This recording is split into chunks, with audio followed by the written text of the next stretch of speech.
Today, I'm going to talk about writing melody, what goes into it, and some things to practice.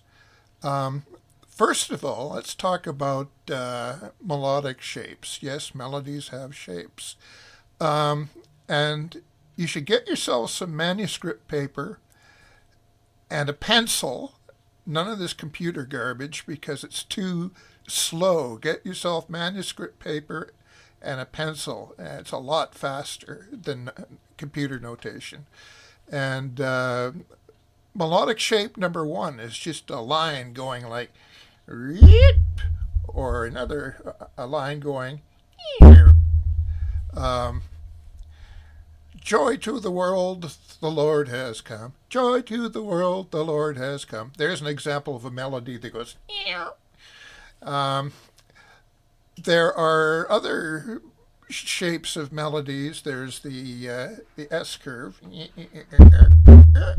My mic is in the way, and then there's the reverse of that, and then with the little dipsy doodles on the end. It's always a good idea to be conscious of the shapes of your melodies because that allows you to take control, cats, of your chord work, the bass lines you want to run through, and stuff. Because you have to, when you're writing multiple parts, you want to keep them out of the way of each other.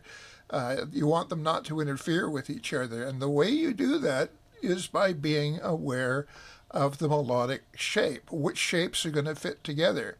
If you've got a line going down, you're not going to write another line going down because it'll sound harmonically. It'll sound awful. You can have a line going up. You could write an S curve or a reverse S curve on top of that. But just try to be aware of that. Develop that over time. Now, the your melodic lines themselves. What options do you have? What can you do with them?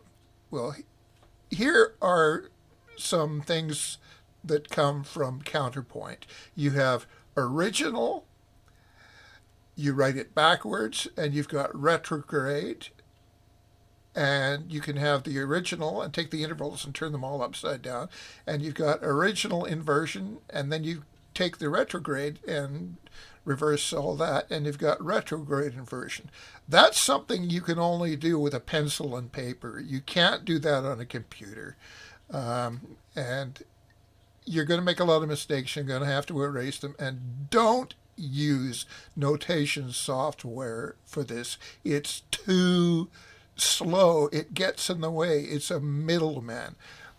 Always have manuscript paper handy and pencils. Lots of sharp pencils ready to go. Now, here's what you can do with each of your melodies. Um, you can write the melody originally. You can double the note values or increase the note values. That's called augmentation. You can shorten the note values and use that, say, in the background somewhere. That's called diminution. And here's another clever thing to do with your melodies. This is of critical importance. You've got substitution, chord substitution. You can do it by thirds, by sixths, by fourths, by fifths. Just practice this a lot. You'll figure it out. I don't need to give you remedial lessons on theory to figure out how this works. And you learn by doing. Just do it. Come up with your own method. Come up with your own style of harmony and what you want to hear, what sound you're going after. Now, I'm going to insert a little hint about writing lyrics here. This is something that is never stressed or stressed enough these days when it comes to songwriting. There's a little trick that goes back hundreds of years called textual declamation. Textual declamation. The skinny is making the words and the music be reflections of each other. Um, like if you want to write something that sounds uplifting, write a soaring melody, da da da da da da, jet, da da, Paul McCartney and Wingdings. Um, I could go on for hours with examples about textual declamation in old music, but there are plenty of examples in modern music. And I'm not going to point out the examples. I'm going to leave it to you to figure them out and figure out who does it, who doesn't do it, and therefore doesn't know what they're doing. A really good songwriter knows what they're doing. You listen to songwriters from the Tin Pan Alley days. There, a lot of them come from what they miscalled the Viennese school. They came from all over. They didn't just come from Vienna. Most of them were from Italy, writing in the Tin Pan Alley days. But they were classically trained. A lot of them were composers, full-fledged composers, and they came to North America, and they in at the end of the 1920s and then into the 1930s, these were the guys that ended up writing music for movies. Well, that's why so many of the scores for movies in those days sounded very operatic. That was the Viennese school of composers who had come to North America and found employment in music studio, in early Hollywood, in movie studios. And the music had preceded uh, the talkies because either organists or pianists or pit orchestras or accordion players or even violinists, solo musicians played along to the early music. They had a package came with the cans of film, and it had suggested music, but a really good musician could improvise appropriate music that reflected what was going on. Now, textual declamation does not just mean that the words and the music reflect each other. Also, you've got the words and the action reflecting each other. And that's what makes for a good movie composer. They're able to write appropriate music for scenes. And I don't need to tell you what music we're talking about. You will know it when you hear it. And you should always be on the lookout for, okay, what's going on here? When I'm watching a Superman movie with the music by John Williams, what's old John there doing to make the? He's a master at making the music and the action reflect each other. In the Star Wars movies and the Super Wanker movies, Jaws. Now there's a good example. Do do do do do do do do do do do do do do do do. Yeah, he wanted something that sounded primitive and driving, and that's a shark for you. Anyway, reharmonization. How do you go about reharmonization? Well, I'll give you a little hint. Reharmonization, if you're just starting, use chords that are related by thirds. Go a third up, go a third down, and then take all your chords and write a third up and a third down and see what that gets you. You may not like all the chords. Well, the ones you don't like, change them. And you've also got thirds and sixths.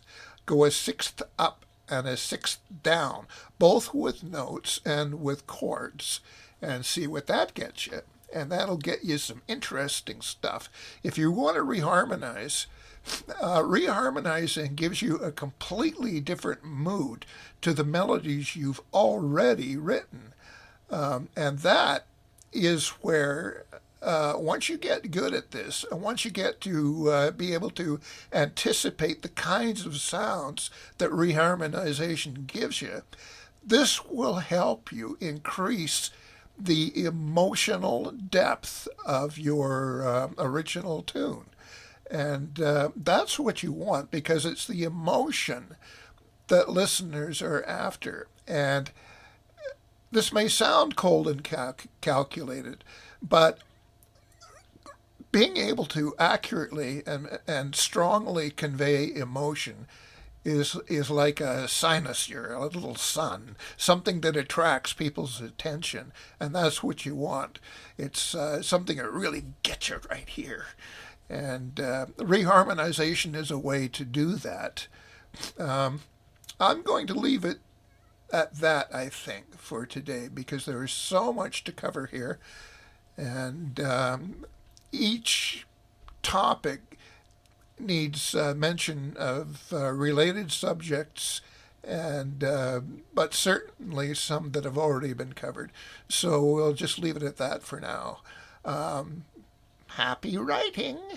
Good luck. Work hard. Write everything down. Don't just